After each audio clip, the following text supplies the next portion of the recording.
Assalamualaikum warahmatullahi wabarakatuh.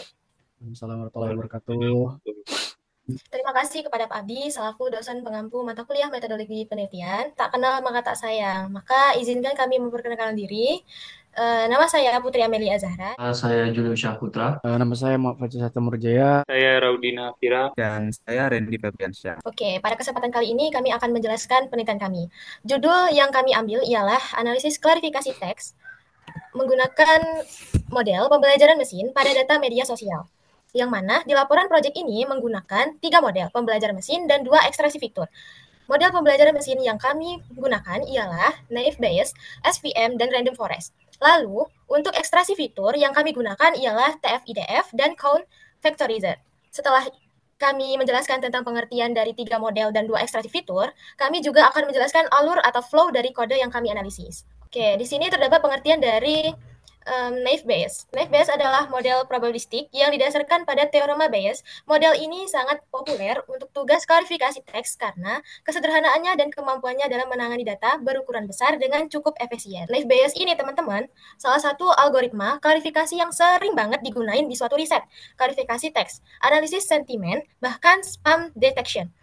Kelebihan dari algoritma Naive Bayes ini yaitu yang pertama, sederhana dan cepat. Yang kedua, efektif untuk klarifikasi teks.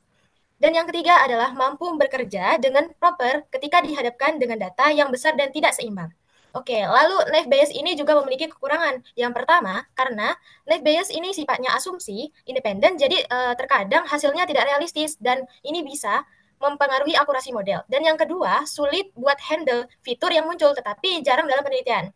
Oke, nah dari penjelasan aku tadi, bisa kita simpulin lagi bahwa Naive Bayes adalah algoritma klarifikasi yang kuat dan efisien, terutama untuk aplikasi klarifikasi teks. Meskipun memiliki asumsi yang sederhana, algoritma ini sering kali memberikan hasil yang kompetentis dan mudah diimplementasikan. Naive Bayes dapat menjadi alat yang sangat berguna dalam analisis data dan pembelajaran mesin. Baiklah, di sini ada pengertian dari SVM. SVM atau Support Vector Mesin adalah salah satu algoritma pembelajaran mesin yang digunakan untuk klasifikasi dan regresi. Nah, SVM ini berfungsi untuk mencari hyperlink yang memisahkan data ke dalam kelas-kelas yang berbeda dengan margin maksimum. Ini merupakan teknik yang kuat dan populer, terutama dalam konteks masalah klasifikasi. Nah, SVM ini juga nggak kalah populer sama Naive Bayes. Apalagi kalau soal analisis data sama pengenalan pola. Soalnya SVM ini handle data yang kompleks dan tidak linear. Nah, kelebihan dari SVM itu antara lain bisa handle data dengan dimensi tinggi. Nah, maksud dimensi tinggi ini apa sih? Nah, jadi suatu data yang dibilang tinggi dimensinya kalau merepresentasikan fitur di datanya itu banyak, di angka puluhan ribu. Nah, di kode yang kami analisis ini menggunakan TF-IDF dan Count Factorizer. Dari dua fitur ekstraksi itu jelas bakal menghasilkan puluhan ribu fitur. Nah, makanya dataset yang kami analisis ini tergolong dimensi tinggi. Kedua, base mampu bekerja dengan proper ketika dihadapkan dengan data yang besar dan tidak seimbang. Dan yang terakhir, kelebihan dari SVM yaitu fleksibel sama kernel yang dipakai. Nah, beberapa kekurangannya yaitu satu, waktu pelatihan yang cukup lama. Nah, dan yang kedua, harus memilih parameter yang pas. Nah, mungkin teman-teman bisa diingat nih di LKP1. Nah, kita harus gonta-ganti parameter kernel yang biasa biar kita menghasilkan akurasi yang maksimum. Rainforest adalah model ensemble yang terdiri dari banyak pohon keputusan yang bekerja secara bersama-sama untuk memberikan hasil klasifikasi yang lebih baik dan akurat. Model ini dibangun di atas gagasan bahwa kombinasi beberapa model sederhana atau pohon keputusan dapat menghasilkan prediksi yang lebih stabil dan akurat dibandingkan menggunakan satu model saja. Random forest ini juga nggak cuma digunakan di klasifikasi teks atau analisis sentimen aja, tapi juga bisa digunakan di aplikasi deteksi penipuan, prediksi penyakit dalam bidang kesehatan. Intinya, random forest ini fleksibel lah. Buat kelebihannya itu ada pertama, akurasi final yang tinggi. Nggak cuma tanpa alasan, soalnya seperti yang udah saya jelasin bahwa cara kerja Rhinoverse ini mereka mengagregasi tiap-tiap pohon keputusan yang dilatih. Yang kedua, lebih tahan terhadap overfitting. Nah, Rhinoverse selama jumlah pohon datanya masih masuk akal. Dia nggak bakal overfitting intinya. Lalu ada juga kekurangan dari Rhinoverse. Yang pertama itu waktu pelatihan yang lama, kurang interpretatif, dan yang terakhir itu penggunaan memori. Saya akan menjelaskan pengertian dari TF-IDF sendiri. TF-IDF membantu memberikan bobot lebih besar pada kata-kata yang penting bagi dokumen tertentu atau tweet, namun muncul lebih jarang di dokumen lain. Pendekatan ini menyimbangkan frekuensi kemunculan kata dengan pentingnya kata tersebut di seluruh koleksi dokumen, sehingga menghasilkan representasi yang lebih informatif dibandingkan convectorizer. Sedangkan pengertian convectorizer adalah salah satu metode dalam pemrosesan bahasa alami atau NLP yang digunakan untuk mengubah teks menjadi representasi numerik. Alat ini menghitung frekuensi kemunculan setiap kata dalam sekumpulan dokumen atau teks dan menghasilkan vektor fitur berupa matriks angka yang menunjukkan seberapa sering kata-kata tertentu muncul di dalam setiap dokumen. Sedangkan cara pelatihan model convectorizer, pada metode convectorizer kami menghitung frekuensi kemunculan setiap kata dalam dokumen atau tweet. Setiap kata dalam koleksi dokumen diubah menjadi vektor frekuensi yang menunjukkan seberapa sering kata tersebut muncul. Dengan cara ini, kami dapat membangun representasi sederhana dari data teks tanpa mempertimbangkan pentingnya kata di seluruh dokumen. Pada metode convectorizer, kami menghitung frekuensi kemunculan setiap kata dalam dokumen atau tweet. Setiap kata dalam koleksi dokumen diubah menjadi vektor frekuensi yang menunjukkan seberapa sering kata tersebut muncul. Dengan cara ini, kami dapat membangun representasi sederhana dari data teks tanpa mempertimbangkan pentingnya kata di seluruh dokumen. Dari dua ekstraksi tadi memiliki dua perbedaan, yaitu ada dua hal. Yang pertama, representasi fitur. Convectorizer buat matriks itu sesuai sama frekuensi kata, sedangkan kalau TF-IDF itu matriksnya berdasarkan bobot kata. Maksud dari bobot kata di sini, frekuensi katanya nggak bakal langsung diambil, tapi diolah dulu biar jadi bobot kata. Yang kedua, informasi yang diberikan.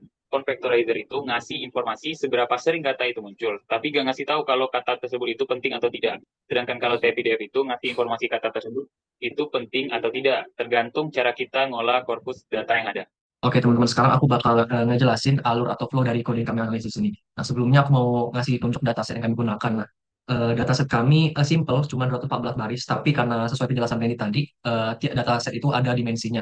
Nah karena kami pakai dua filter ekstraksi, yaitu TF-IDF sama convectorizer, jadi jelas hasilnya ini bakal puluhan ribu, dan itu bakal tergolong dataset yang dimensinya tinggi. Oke, jadi yang pertama itu ada import library penting. Nah, NumPy ini buat komputasi numerik, terus ada Pandas buat manipulasi sama analisis data, lalu ada Pilot si data ke bentuk buai berupa grafik. Mungkin nanti bakal teman-teman lihat ada pie chart segala macam. Nah, itu pakai library itu. Lalu ada Seaborn sama kayak PLT tadi, lalu ada NLTK. Nah, NLTK ini buat Natural Language Processing, yaitu dia bisa tokenizer sama data cleaning juga. Nah, lalu ada RE buat manipulasi string pakai ekspresi reguler, lalu ada emoji. Nah, emoji buat manipulasi emoji dalam teks. Nah, karena di dataset kami itu ada beberapa tweetnya itu menggunakan emoji. Yang kedua itu ada baca dataset. Nah, tapi bacanya bukan sekedar read aja. Nah, di sini kami simpen autornya simpen sebagai suatu variabel itu train underscore data.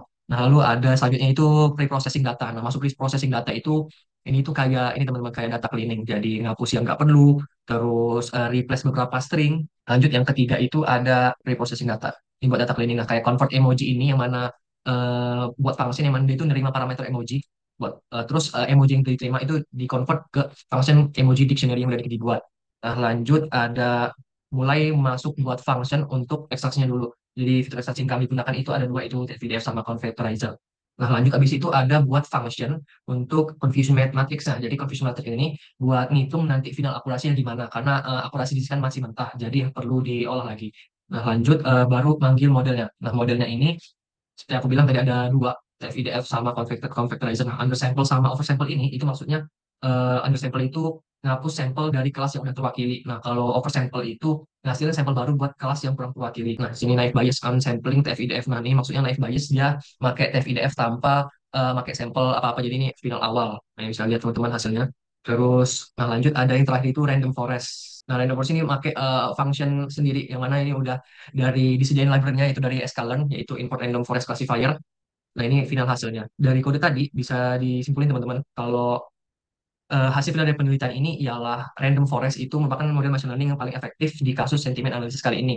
Nah, ini tentunya didukung sama beberapa faktor. Seperti yang aku bilang tadi, dataset yang kami pakai itu dimensinya tinggi, tapi nggak terlalu kompleks, cuma sekedar 250 baris. Nah, di tabel ini dari yang pertama itu ada random forest dengan akurasi 0,90, lalu disusul dengan angka SVM, lalu disusul dengan naive Bayes di 0,85. Nah, mungkin bisa agak bingung karena di codingan ini cuma sekedar 0,61 segala macam, nggak ada yang sampai 0,9. Nah, ini karena based on ChatGPT, jadi ini nggak bisa langsung diambil mentah-mentah teman-teman akurasi skornya. Jadi harus diolah lagi. Pakai yang menghitung sensitivity, recall, precision, dan NFA score. Nah, mungkin itu aja dari aku kembali ke moderator presentasi kami. Oke, terima kasih teman-teman atas penjelasan masing-masing. Sebelum presentasi diakhiri, kami kelompok 1 ingin menyampaikan terima kasih banyak kepada teman-teman atas perhatiannya dan kepada Pak Abdi selaku dosen pengampu mata kuliah metodologi penelitian. Saatnya kami undur diri. Wabillahi taufiq wal hidayah. Wassalamualaikum warahmatullahi wabarakatuh.